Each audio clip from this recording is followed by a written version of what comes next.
No ar, programa O Poder da Palavra. O Poder da Palavra. Com a apresentação de Rodolfo Godoy.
Nós vamos com a mensagem da palavra do Senhor, nesse momento, que está no livro de 2 Pedro, capítulo 1, versículo 16 e 19.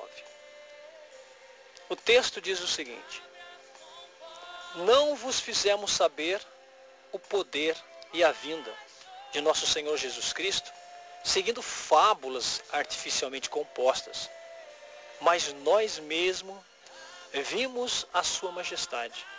Pois ele recebeu de Deus Pai honra e glória, quando da magnífica glória lhe foi dirigida a seguinte voz: este é o meu Filho amado, em quem me comprazo. Nós mesmo ouvimos esta voz vinda do céu, estando nós com ele no Monte Santo. E temos ainda mais firme a palavra dos profetas, a qual bem sabeis que bem fazeis em estar atentos, como a uma luz que ilumina em lugar escuro, até que o dia clareie e a estrela da alva surja em vossos corações. 2 Pedro, capítulo 1, versos 16 até o 19.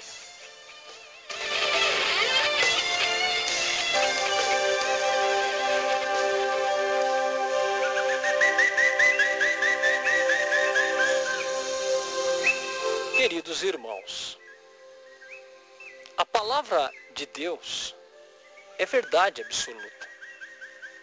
A palavra de Deus reflete o caráter do seu divino autor, que é o próprio Deus. Por isso ela não poderia ser algo menos do que a verdade, e a verdade absoluta. Isso é importante? Sim. Se uma coisa que nós devemos afirmar e ter certeza é essa importância da palavra do Senhor. É o crer na palavra do Senhor. Não existe meio termo na hora de encarar a Sagrada Escritura. É olhar para ela, buscar ver o texto, o contexto, e aplicar no dia de hoje. Ela é a verdade absoluta. A palavra de Deus precisa mudar. Precisa nos envolver ao ponto de que a gente mude, se a gente não tiver de acordo com a palavra, de acordo com a vontade do Senhor. Portanto, querido, é tudo ou nada. Quando se trata da palavra de Deus, é tudo ou nada. Às vezes as pessoas querem dividir as Escrituras em pedaços. Elas dizem, bem, eu creio nisso. Parece uma coisa que Deus faria. Ah, mas eu não gosto dessa outra coisa aqui, porque não parece obra de Deus. É dessa maneira que muitas das vezes estamos discernindo a palavra do Senhor. Não é? Se não for possível confiar totalmente em Deus, então é melhor não confiar em nada. que lhe diga a respeito. Eu só vou confiar naquilo que me convém? Então já são muitos aqueles nos quais já estão confiando parcialmente na palavra. Gente, nós não precisamos de um Deus no qual se encaixe simplesmente naquilo que nós queremos. Não, querido, não se deixe enganar. A questão é, se Deus é totalmente digno de confiança quando transmite a sua palavra, então precisamos confiar inteiramente. Porque esse Deus é o Deus da verdade. É o Deus que quer influenciar a nossa vida. É um Deus que quer mudar. É um Deus que quer tirar o velho e colocar o novo. Essa é a beleza de Deus. Ele age através da sua palavra.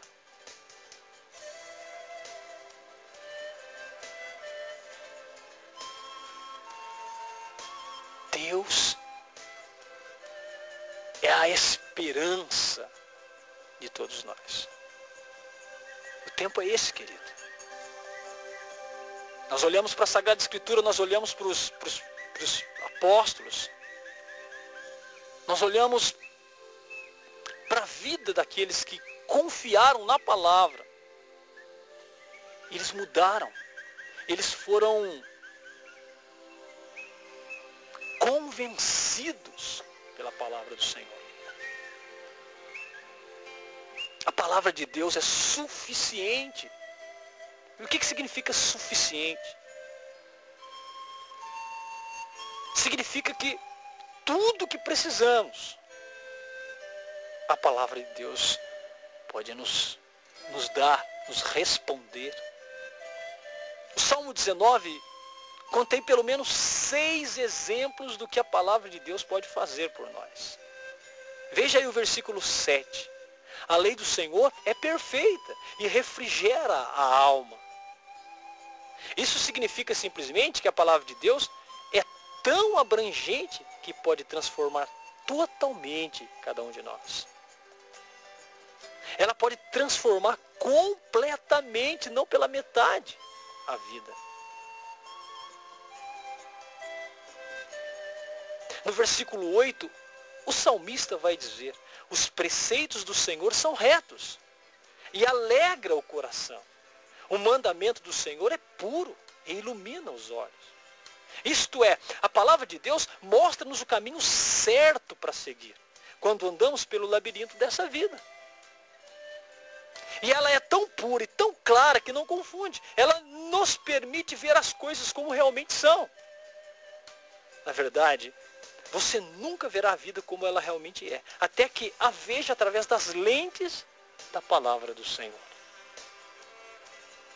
E ela vai melhorando a cada versículo. Olha no versículo 9. O temor do Senhor é limpo e permanece para sempre. As ordenanças do Senhor são verdadeiras e inteiramente justas. A palavra não contém impurezas. Ela não contém erros que possam levá-lo ao fosso. A palavra de Deus também é relevante em cada época para cada situação. Ela é, conforme já vimos, um padrão permanente com o qual tudo deve ser comparado. Esta é a palavra do Senhor, querido. Esta é a palavra que mudou o mundo, esta é a palavra que convenceu, esta é a palavra que fez muitas pessoas largarem tudo para seguir o Senhor. Esta é a palavra que até hoje chama a cada um de nós para uma decisão, para uma virada radical. Ela é melhor que o ouro, ela é o agente purificador. Ela entra na gente para purificar, para mudar aquilo que precisa ser mudado, quando nós não temos condições de fazer com as nossas próprias forças. Porque às vezes temos vontade, às vezes temos boa intenção, mas, gente, nós somos pecadores, nós somos tendenciosos ao pecado, nós herdamos dos nossos primeiros pais, esta enfermidade, essa chaga chamada pecado. Aí você me pergunta, mas Rodolfo, o porquê de tanto sofrimento, de tanta desgraça, o porquê de tanta tristeza, tanta morte, tanta fome, desigualdade, corrupção, violência? Eu já te digo. Essas coisas acontecem e vão acontecer sempre. E essas coisas partem do coração, a violência, a maldade, a idolatria, a desobediência, a insubmissão.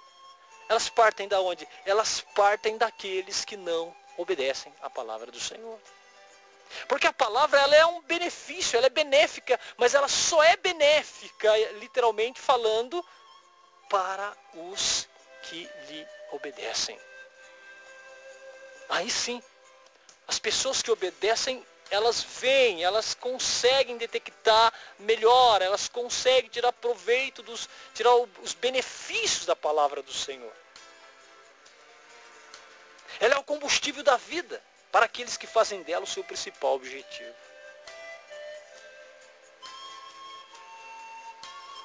A gente vê isso na vida de tantos profetas, de tantos homens de Deus. Eu vou citar um exemplo aqui, que é o exemplo de Josué.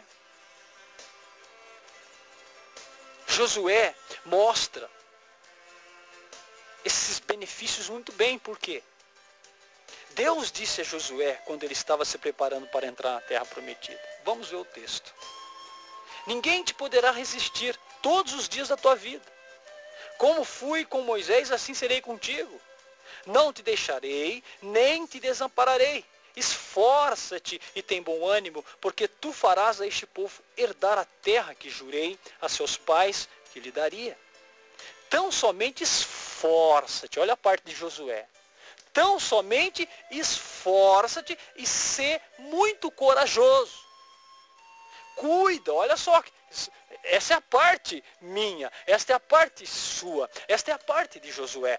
Cuida em fazer conforme toda a lei que meu servo Moisés te ordenou. Dela não te desvies nem para a direita, nem para a esquerda, para que sejas bem-sucedido por onde quer que andares. Não se aparte da sua boca o livro desta lei. Medita nele dia e noite, para que tenhas cuidado de fazer conforme tudo o que nele está escrito. Então farás prosperar o teu caminho e serás bem-sucedido. 1 Josué, Josué capítulo 1, versículos 5 a 8. Gente, por que comigo não acontece? Mas por que eu não tenho sucesso na vida? Por que eu não acho a libertação? Por que eu não encontro bênção? Não está de acordo com a palavra. E se não está de acordo com a palavra, não acontece. É disso que a Sagrada Escritura está dizendo. Se não tem acontecido na nossa vida os benefícios da palavra, em algum lugar nós não estamos em comunhão com ela. Aí não vem, o sucesso não acontece na nossa vida. A liberdade não acontece. A vitalidade espiritual não vem. Somos fracos. Vamos caindo, vamos nos despedaçando. Perceba, querido. Eu não estou dizendo que não somos religiosos. Talvez até somos. Talvez somos muitos religiosos e há muitas pessoas religiosas no mundo. Mas há uma grande diferença em ser religioso e ser submisso a Cristo. Há uma diferença enorme e as pessoas estão confundindo. Eu sou um religioso, um cristão religioso, ou não um cristão, mas religioso também. Eu propago a paz, eu falo do amor. Eu procuro ser boa pessoa, eu procuro ser uma pessoa humana, ajudar as pessoas, defender a causa da natureza, defender a causa dos animais. Eu procuro fazer o bem, eu procuro ser uma pessoa de interatividade social. Amém? E eu creio que todos nós, seres humanos, deveríamos ser assim, pessoas boas. Mas não é o suficiente, pelo menos biblicamente falando, se não tivermos uma entrega total ao Senhor Jesus Cristo. E obedecer à sua vontade. É diferente. Às vezes nós vemos trabalhos sociais que são feitos. E são trabalhos, gente, que a gente tem que aplaudir, reconhecer que são coisas boas, que ajudam as outras pessoas. Eu estou dizendo de aceitar o Senhor Jesus, aceitar o sacrifício, porque essa é a única maneira da gente ser salvo. Desse mundo pecador, desse mundo decaído. É aceitar o Senhor Jesus como nosso Salvador, como nosso Senhor e Salvador. Isso nós vamos tomando conhecimento através da própria palavra de Deus. Da própria palavra do Senhor. Que vai moldando a nossa vida. Infelizmente, já estou encerrando a mensagem, mas infelizmente nós vivemos um tempo de muita confusão, até mesmo bíblica. Não é? Há muitos, né, entre aspas, profetas bíblicos, que proclamam de todos os lados que você possa imaginar, de todas as instituições que se denominam cristãs, há profetas, há pessoas que vêm com ensinamentos, com autoridade, com subsídio bíblico, que é realmente espantoso. Porque, sabe por que é espantoso, querido? Porque nós vivemos um tempo onde tudo está contrário à palavra de Deus. Né? Eu não comecei esta mensagem falando sobre tanta violência, tanta desgraça, tanta guerra, tanta desigualdade. E tudo isso é um contraste muito grande com o que nós estamos vendo hoje. Não é? É um contraste muito grande, porque há profetas de tudo quanto é lado. Há profetas de tudo quanto é lado, e nós estamos nesse contraste de tanta violência, de tanta maldade, de tanta morte. Não é? Não é estranho? Se nós estamos ouvindo, se nós estamos vendo tantos profetas e ao mesmo tempo tanta desgraça, é um contraste muito grande. E nós vamos entender uma coisa. Não sou eu que faço os frutos. Então, se eu estou fazendo frutos, se eu estou fazendo obras e não tem funcionado, são coisas minhas. Então eu tenho que parar. Porque a Bíblia ela fala uma coisa para nós, no Evangelho de João. Aquele que permanece em mim dá fruto. Então qual a maneira da gente dar um fruto cristão? Permanecendo em Cristo. E não fazendo as coisas. Porque é um fruto humano. É um fruto que ele é consequência às vezes dos nossos esforços, da nossa boa vontade, das nossas boas intenções. Mas ele não é um fruto de quem depende do Senhor Jesus. E é justamente isso que tem acontecido. Muita coisa tem sido feita, mas não tem fruto cristão. Não atinge o objetivo, que é levar as pessoas a uma redenção a Jesus Cristo, a uma remissão, a uma submissão. Não há o cumprimento da palavra. E não havendo o cumprimento da palavra, o fruto se perde. Já viu quando e eu fui esses dias na casa do meu sogro, tem muito pé de fruta. E algumas frutas estão no tempo agora, não é? Estão no tempo, que são as mangas. É interessante esse processo. Né? Você percebe que algumas estão maduras, mas estão lá no galho ainda. Algumas estão amarelinha e você fala, está madura, mas já passou do tempo. Você vai